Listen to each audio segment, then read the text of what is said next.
yeah. Mud. Welcome everyone to Words of Rizdom, episode 13 today. We're back with Louis. Last time, obviously, I don't even know if you could hear me properly then, actually. Last time, actually, we had just did a very, very quick episode whilst we were in Dubai for like 15 minutes. So hopefully today we can have a bit more of a deeper and more relaxed conversation. Louis, good to have you. How you doing, mate? All good, man. All good. How about you? Yeah, good. I saw you got the relics from Dubai, actually. It's meant to be. Oh, crazy. I literally just reached into my back pocket and I've actually got some tokens where here, I think it's Koyo. Yeah, a restaurant in Dubai. I haven't worn these shorts since then. So I said to him when he came in, I said, I don't know what country you think you're in. Because I'm sure it was raining when I left my house. It's not too bad out there. But yeah, Louis, I know in Dubai we talked briefly on sort of how you got into trading and everything, but it was kind of brief and we kind of rushed through that one, I know. But we can just give a little reminder, obviously, of where you got started, maybe how we met, and how long we've been working with each other, and sort of how things are going now. Yeah, cool. So it feels like a bloody forever journey, to be honest. It's about 3 years or so, I'd say. And I started the traditional kind of way where, everyone signals and pay this a month and they'll tell you what trade to put on and you get 10 grand a month from it, all that nonsense. And it's crazy that I actually generally thought that was it. Like, why is not everyone doing this? It's madness. But yeah, I started on that route. And then, like different courses and different educators, different mentors. None of them really sort of clicked with myself. And then, probably, I think it was maybe August 2020. It might have been 2019. I get mixed up now. But anyway, I made sort of a very important decision, probably the most important financial decision of my life, where I was working as a personal trainer in a gym, self-employed, and I'd also on weekends or pick up extra shifts. I'd go and work with my dad. He's like does a building and whatnot, and that was never sort of destined for me what I wanted to do. So I always had that sort of intention to do something else. Yeah, and I never really sort of had my heart set on one particular thing because I was sort of unsure what to do, to be honest. That's one of the reasons why a majority of my friends went to university. Yeah. But for me, I didn't want to go because what's the point of getting yourself in sort of load of debt? Yeah. And I don't even particularly want to do a certain thing. Mm-hmm. So, but then on the flip side, then it was, all right, obviously you need to work. So what do you do? And I was just going from job to job to job to job because I sort of come to the realization that employed life wasn't for me. Yeah. I struggled very much to get satisfaction, get fulfillment. It just wasn't for me. I wanted to have my life on my own terms and whatnot. Mm-hmm. So hence why I was self-employed, doing the personal training and so on. But at the same time, that was the thing. What I really didn't like with that and other things I've tried is you relied on other people for your income. Yeah. And obviously, as we all know, since COVID and whatnot, like that can just get taken away at snap of the fingers. It made me realise how fragile my income was, and obviously that gave me the incentive. Like, I've got to venture out into either investment or I've got to find a way where I don't even necessarily have to be present and I can make money, i.e. business or trading and so on. And that's when obviously I had sort of went into all the social media, saw everyone going crazy on trades and whatnot, people in the Maldives making like 30 grand a month. And obviously naturally just enticed. And then actually learning upon, I think it was Baby Put was the first thing I like ever looked on. And it was looking at sort of the background of economics and what's going on in the world and what currencies do, but like their purpose within stuff like like USD being like a safe haven and like all like different things. And I had that natural sort of interest with it where I thought, well, it's different. And yeah, obviously, going from sort of course to course, I ended up at a particular company who should not be named. But, it's up to was it Voldemort, Harry Potter? Like no one says that company anymore.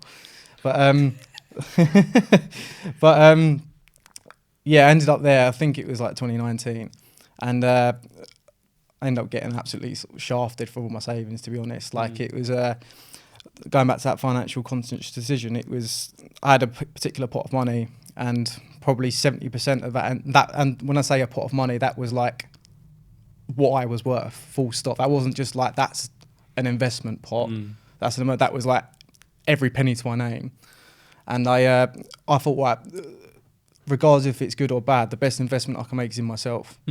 Like that's what I kept on telling myself anyway. And yeah, I sort of sunk about 70% of my savings into this company, and unfortunately things didn't work out. But I don't have any regrets on that, because obviously that led me to network and have connections with a few of the other traders in the Vipers, obviously yourself. And it's crazy how like it all has like a domino effect, right? Because like even people like Cal, for instance, like obviously I would never have ever met or known Cal, more than likely, if I never met yourself as well. And obviously, with like the crypto side of stuff, he's really like helped on that. And it's it kind of it's a certain irony within sort of how the universe works, in the sense where it's similar to what Chris says about like day 15 thing. It's like I felt like I was at that defining point where I had the realization at that other company where I thought, this isn't it, and that money's gone. And that was like the lowest low possible. And I was thinking like, fuck, what am I going to do? Like, I didn't know what next step to take, but I thought, I've got to carry on trying, And yeah, obviously then, very, very fortunate, and very thankful. Obviously, you took me under your wing, showed me and educated me on particular sort of technicals, and then sort of fine-tuning a strategy. And yeah, luckily it sort of really resonated with myself. Like obviously Krishna as well, and Cal sort of took bits from all of you together, and then on top of that you harmonise that and make it your own sort of thing. Of course, as well. Yeah. And yeah, from then it was obviously just right. Okay, now let's build that consistency.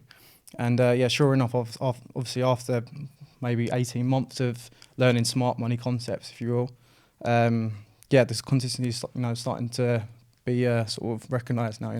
Yeah, no, 100%, man. I'm glad you shared all that, because it's a very powerful thing, and I know that I've referenced people spending their life savings on courses, or even with that particular company, for example. And it's good to hear it from someone like yourself, where you can explain that and are happy to explain that, because a lot of people won't want to share that, and I completely understand as well, because it's not something easy to admit, but also go through. I've always said that a lot of people went through almost trauma, because of or some form of like negative event has taken place because of the way you go into it, the positivity, and you've done it all for the right reasons on your end. As the person making that self-investment, you've done all the right steps. The intention on your side is pure, and is correct. But then when it's not the same on the other side,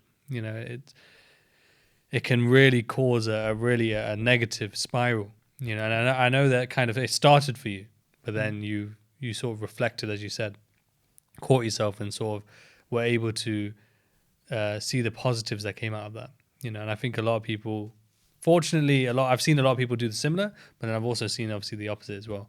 And one thing I do want to touch on though is that what you talked about there, where you're doing shifts, doing the work, and I think a lot of people, I came across one person at that company actually, who had the mindset of they hated work. I hate work. I think everyone hates work, but they hated work that much that they never got a job ever. So they never put in any work whatsoever. They just said, I'm just going to be a trader. And in my opinion, that's the wrong mindset. It kind of shows you're not going to get anywhere with that mindset. Because even if you're not willing to do the things you hate, to then eventually do the things you love, how are you going to get anywhere? Yeah. But you obviously have done that, Yeah, exactly. Yeah, I've taken so many jobs where within, honestly, like no exaggeration, within the first 10 minutes of doing it, I thought, I can't be here. I can't do this. I've tried things I've done like building work, I've done labouring, I've done trad recruitment. I've worked doing night shifts at the Royal Mail in a warehouse. All because I was like, okay, how can I prioritise trading? So if I do night shifts, obviously I can trade the daytime. But then, like, where am I going to sleep? And I noticed literally a particular trend where I was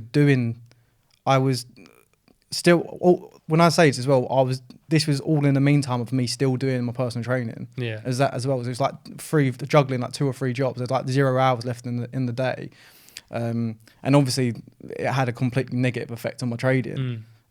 Where my brain was fried before I even looked at the charts, and I'm actually wanting to take trades and whatnot. Yeah. But what I've done, like bloody takeaway delivery drivers. Funny thing, I actually remember.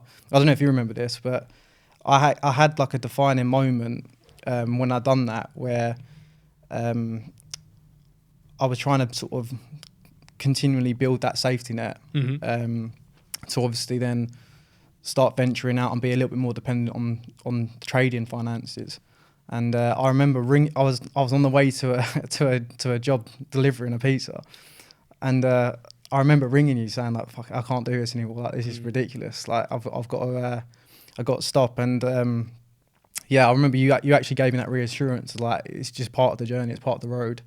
And it's a necessity, it's required to you have to make that sort of low first, and then obviously get the momentum for the high. And obviously, sure enough, I ended up giving that up, and there was like a few other things that I gave up. I end up you requiring more time, and you can start to sort of gain and factor in more importance of what you actually want to do. Yeah. And even though, again, it's all like perspective, right, and perception. Because even though that's not necessarily like a financial gain, I think everyone can agree that time's the most important thing to near enough everyone. Yeah. And if you can fill up your day doing things more so of what you want to do, rather than being on a building site in the rain or delivering a pizza where no one wants to, I didn't want to do that. That was still a higher high to me, even though it wasn't like I've just made like 20-30% on trading. Now I can be present, and the opportunity is there. What led you there, yeah. Yeah, so it's. So I've been there. I've done the same. I remember, before I found any consistency, I was working in takeaways, working in restaurants, working in sales jobs, delivering food as well. And in the moment it feels shitty. You don't want to be there. You're questioning, like, maybe I can do this instead, maybe I can do that instead.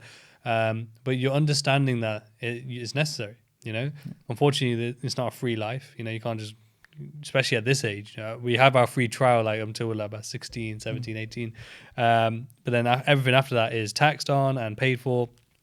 So unfortunately, we don't have a free life. But in order for us to get to the point where we can live more comfortably and do the things that we want to do, we have to be willing to sacrifice and do the things we don't want to do, get uncomfortable. And I think a big reason for that as well, and I think a very powerful sort of thought and reflection point is that unless you do those things, you're never going to appreciate, the moments where you have that freedom and you're doing the things you want to. Because if you don't know the difference, why is it that you want to be a trader? Why is it that you want to, be a footballer? Why is it you want to do any of these things, these positive things that you want to do? Why is it you want to do those things if you haven't experienced what you don't want to do? So it's that balance again, that polarity.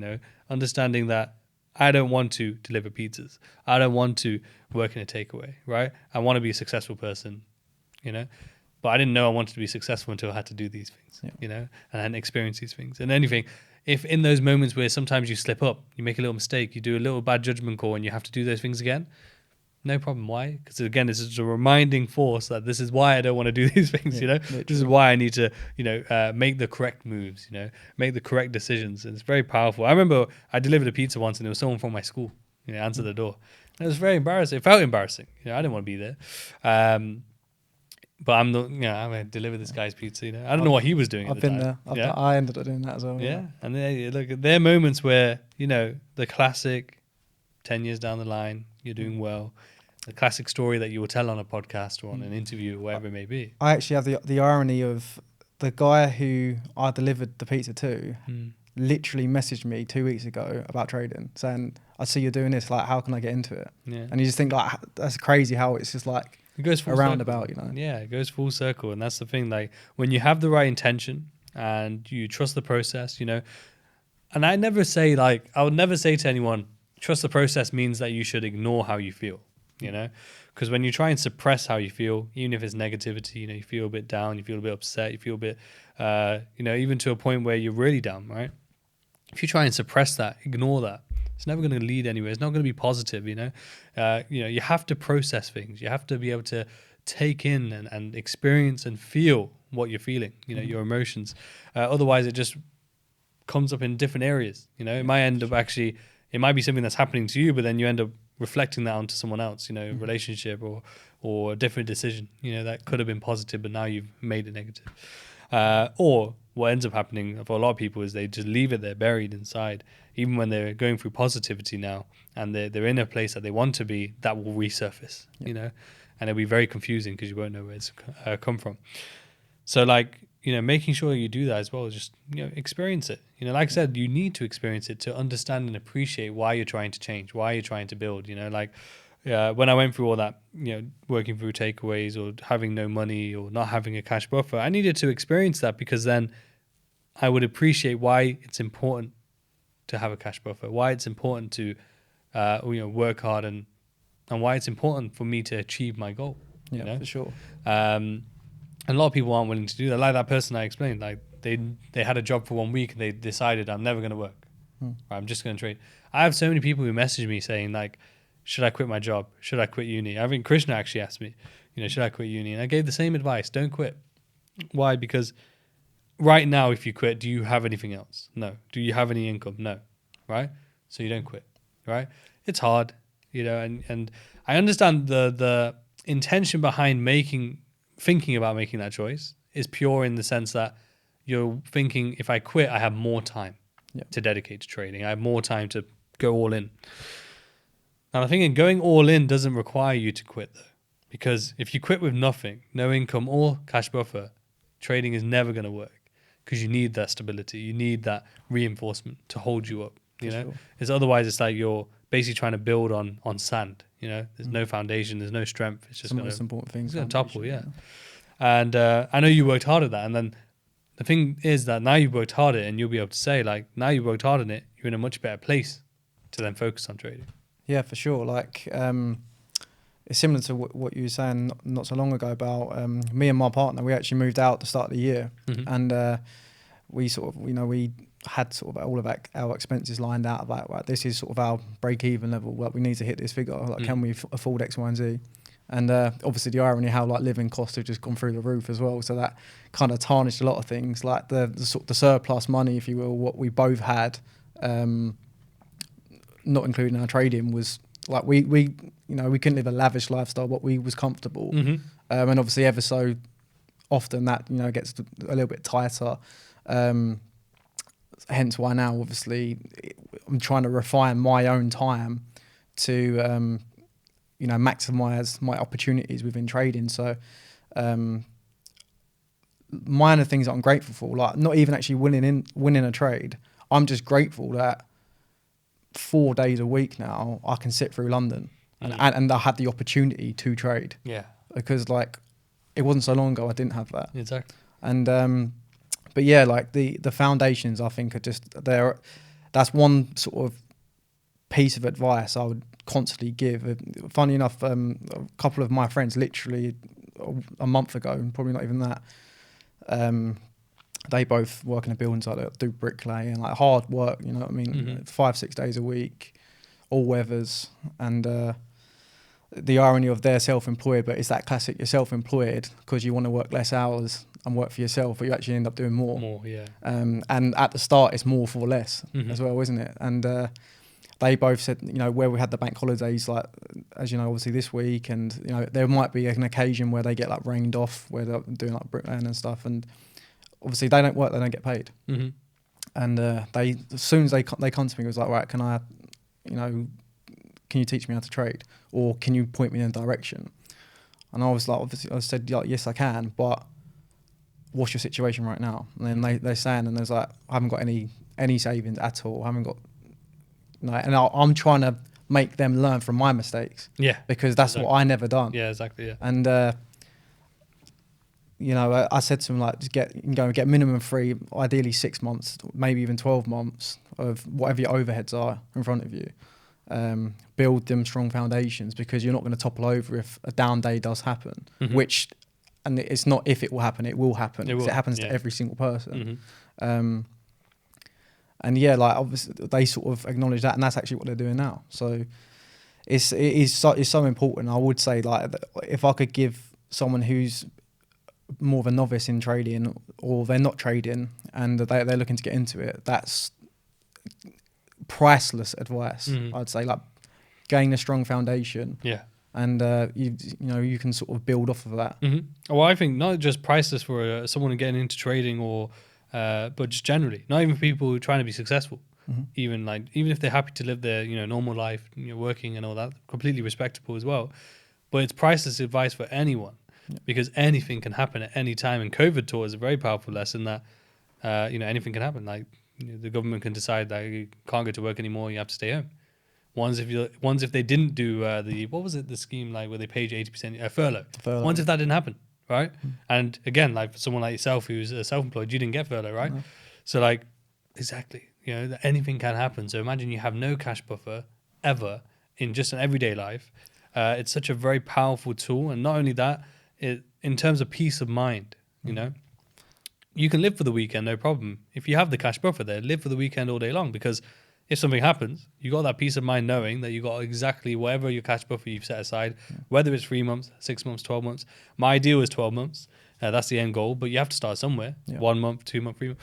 The reason being is that, people like yourself and myself, like, we know quite confidently, push comes to shove, worst case scenario, I could get a job within, I feel quite confident I can get a job within a week, 2 weeks, right? I'm sure you are as well. Yeah.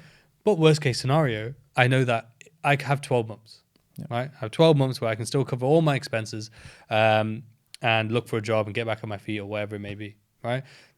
We're at the point now where we're using trading anyway, so it's okay. But if I needed to, I know I can get a job within a week or two, or I know I can definitely get a job within 12 months, right? It's so powerful though. But with trading, it's 100% necessary. I see, we've spoken about it before, where we're like, me and Cal, where people are signing up to us, and now it's only, £100 a month, £50 a month. Come the end of the month, it's saying they're getting declined because they haven't got enough money. Yeah, right? It's not ideal. It's not ideal. And then people are saying, can we get a discount because I can't afford £100? And we say to them, just don't join at all. Don't worry about discount. Don't join at all. You're not ready. Right? You shouldn't be trading at all. It's hard for people to accept that, because they feel like you're turning them away as if you don't want to help them. But the actual bittersweet thing is you are helping them. Exactly. It's that naivety of a lot of people probably don't understand what you're doing. They don't see the significance or the importance of the foundations, having them laid. Because I don't know. It's just people want to trade their way there. Don't they want to say, "I'll trade and put a cash buffer to the side." You'll see people put 50 quid in an account with 1 to 500 leverage, and they'll just want to. They'll. I'm sure everyone's done that. I've done it, but we all know how it ends. Do you know what I mean? There's only one person I know who can do it. Yeah, it's Kieran. Kieran's an exception. He's a savage. He was meant to be here today, actually. He's in France instead. he picked a holiday over me. Sad time. But he's the only exception. But the thing is, like, even he would tell you, it's risky. But you're right, though. Like, people, the mindset's wrong, The mindset's wrong. And that's what it always boils down to. We always hear about, psychology is the major factor in trading. And it really is. And it's not just the major factor in trading. It's in life, like people people in the end of their lives, if they, they say they're happy, and they live with no regrets, and they're very happy, and they're ready to move on. It's because they had the correct mindset in their life. They chose that, though. It's not like they just had it. They weren't born naturally to have the right mindset. They adapted it. They grew upon it. They changed it, molded it, and did the right things and took the right steps. And I'm sure it wasn't an easy life, though. I'm sure there were still hardships. There were still down moments. That's natural. There's never going to be a life where you're just happy. And the thing is, I don't think we should truly want a life where we're just happy, because we would never appreciate happiness. Yeah, I think it's important. You've got to constantly sort of strive, and I feel like you have to take action into your fears. Like if you're fearful of things and you never ever take action to sort of take them on, if you will, you're always going to be just moving sideways. You know, it's as subjective as you want. Like some people, it might be they've got social anxiety and they're scared to literally leave the house. Yeah. Or it might be, oh, you know what, I'm going to go up to 1% risk on trading when I only risk 0.5%. Yeah. Yeah. It's completely narrative. And it's everyone's in completely different situations, and it's all perception. But it's like going off what you're saying, you have to constantly, I think, look to continually strive forwards. Yeah, you got to challenge yourself. Yeah, and just making sure you're gracious in the process of doing that, because it's very easy to say, I'll make like $2,000 a month, now I have to make 4, now I have to make 8, now I have to make 16, whatever. And it's as much as that is great, and you know everyone would want that. Yeah. But you have to understand that it wasn't so long ago that I was on a building site. I was driving around in a car thinking, if my tyre goes, like, that puts me back another week. Yeah. Do you know what I mean? It's as simple as that. Like literally just remember where you came from. Yeah. Reflecting and understanding that now where you are now is a blessing. So it's like practicing gratitude, you know. But it's like similar for me. Like I would constantly recognize that, you know, more recently I've been reflecting on, should I say, that I've been so focused for the last few months of just business and trading and money constant. Just like I want to do more, I want to excel, I want to grow, rather than appreciating where I am now, taking a step back, just being calm.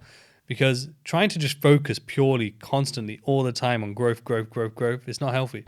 Though it sounds like that wouldn't be the case and you need to be obsessive, there is a balance that's still needed. You can be obsessive while holding a balance, because at the end of the day, like for me, for example, I'm in a role where I need to be, you know, a father, I need to be a husband, I need to spend quality time there as well. I need to focus on myself. You know, I've been doing it that much where I'm just going constantly hard on trading and business and you know, creating results in those aspects, in those arenas, that I've literally put my own self aside, where I'm not eating properly. I'm eating like one meal a day. I'm not sleeping properly. I'm not, you know, doing the proper routines. I'm still, like, luckily with the monk mode, I'm still doing certain aspects I should be, but I'm not doing it effectively or, you know, sort of with more awareness and intent. Yeah. Everything's just all in right now. And I really reflected it over this last week, because it got to a point where I just felt so drained out and so like bunged down, where I shouldn't be feeling that way. You know, I should be spending time with the family. You know, I should be spending time for myself, you know, and focusing on myself as well, because that's what then creates those results that you're looking for. Yeah. But by just being too unhealthily obsessed and doing too much in excess, you know, it creates such an empty void, because you're not fulfilling every area of life. You're just trying to fill one. And what ends up happening is, because you're doing too much direct attention, you're not creating any results. You're actually doing a disservice to yourself and to what you're trying to do, and almost in a way wasting time, wasting energy, because you can't expect to create results if you're ignoring yourself or your family or your, you know, other really important aspects to the whole picture. And a lot of that comes from what you were talking about there, gratitude. You know, I'm trying to do it because I want to go more, when really I need to be reflecting on, see where you are. Yeah, you're exactly seeing where you are. So like, it was only a few years ago I was working in a takeaway, you know, delivering those pizzas. You know, it was only a few years ago I had no cash buffer, right? So why am I trying to, you know, double my cash buffer? Why am I trying to increase my net worth so importantly, when really I'm doing the right steps anyway in business, in trading, but I'm missing steps in other areas that will allow me to elevate more, you know, in the area that I'm so focused on. You know, I feel like it's so important to not forget that. I know we talked about in other episodes on the podcast about routines, you know, about mindset. But, you know, really, if you go all in, which is fine, all in, understand it's not all in just on trading, not all in just on business. It's also all in on yourself, on your family, you know, what's important. I think one of the best things about trading, especially, is because where it is such a, well, unfortunately for us, where we have the community, it's not, but it can be such a lone wolf period where, you know, and it takes people years to learn, really. Obviously, you can, in essence, within a week, be profitable in the markets, but, you know, it takes a long time.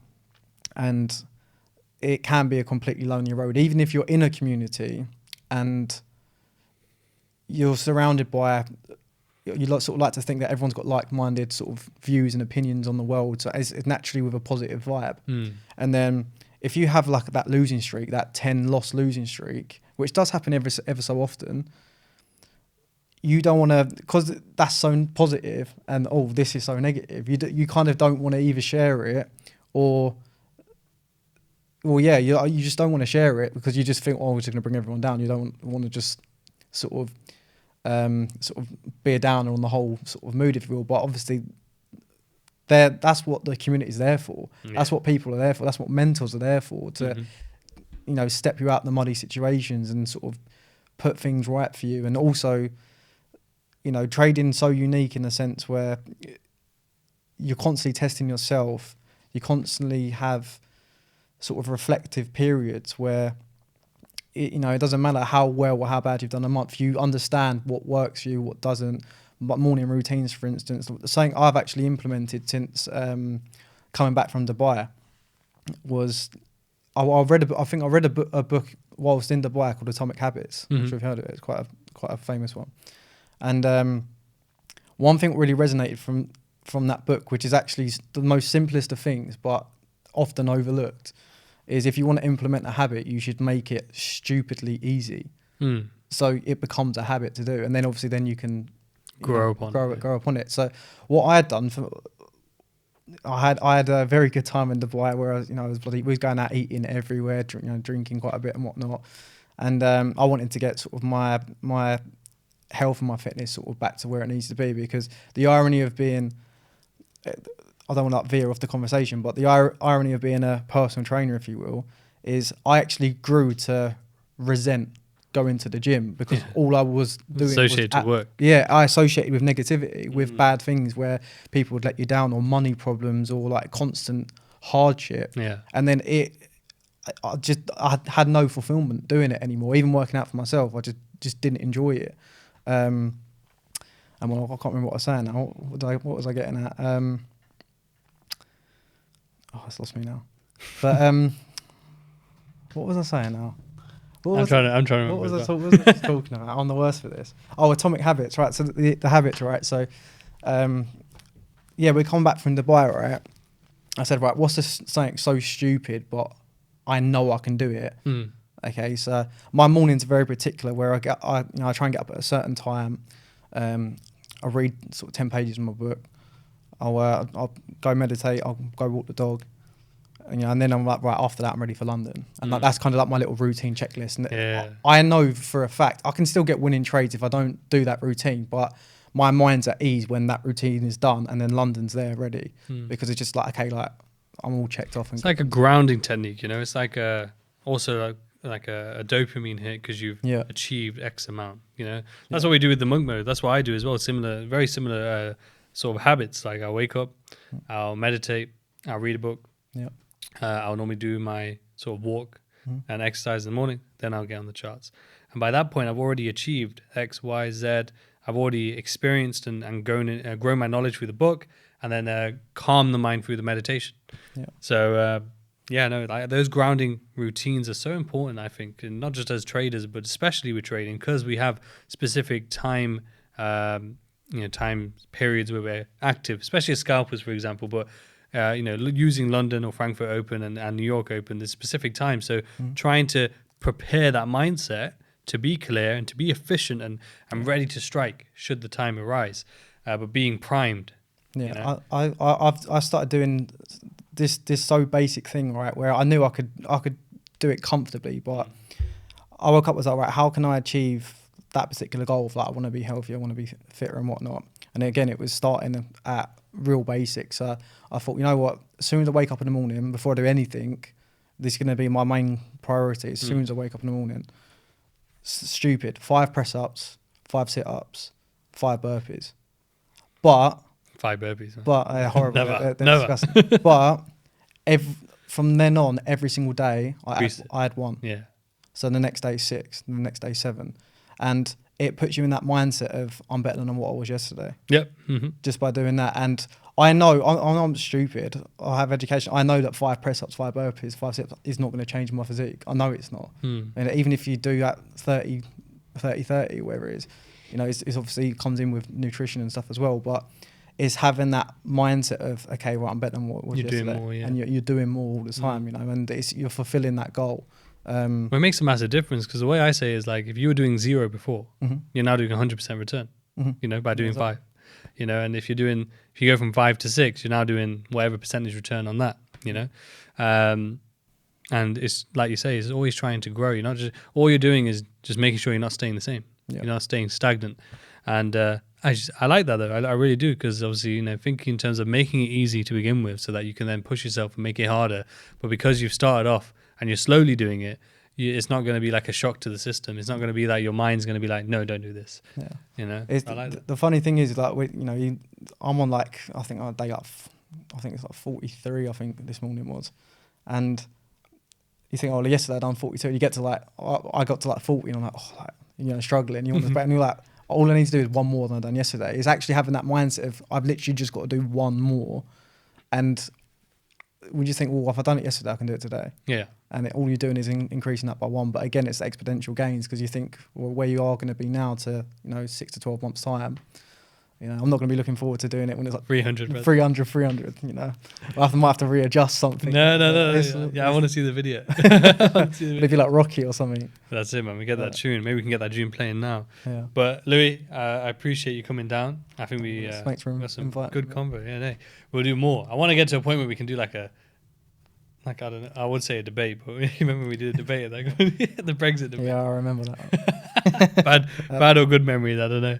But I don't know. I want to get to a point where we can get like a nice big one going, because obviously we've got Cal, we've got Krish, we've got a few of the Vipers who communicate all the time. It would be good to get one going. But thank you for coming down again. I'll put Louis' socials in the description below. Let us know your biggest takeaway from this particular episode. Thank you for tuning in, and we'll catch you on the next one.